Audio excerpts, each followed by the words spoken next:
বাইরে শীতের মধ্যে হানসালাম কম্বলের মধ্যে কম্বল মুড়া দিয়ে একটু ভিডিও দেখার জন্য, একটু খবর শোনার জন্য। খবর আর দেখতে পারি নাই, কম্বলের মধ্যে বাইরে এসেছি।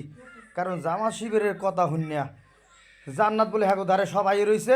এতদিন যারা চুরি আমি করছেন, সামনে নির্বাচন আছে, একটা করে জামাতে ভোট দেবেন, দেখবেন সব দুধরাইয়ে বেচতে চলে যাবেন।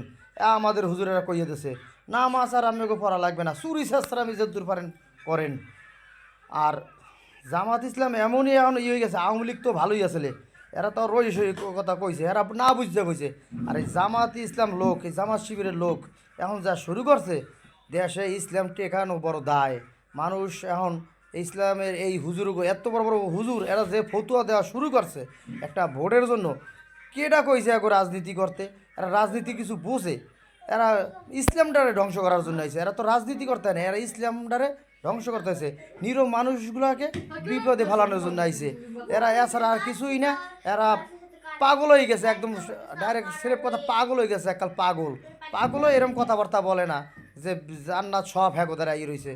যার যার জান্নাত লাগবে একটু কথা শুনলেন, তাহলে জান্নাত পাইয়ে যাইবেন। ধন্যবাদ।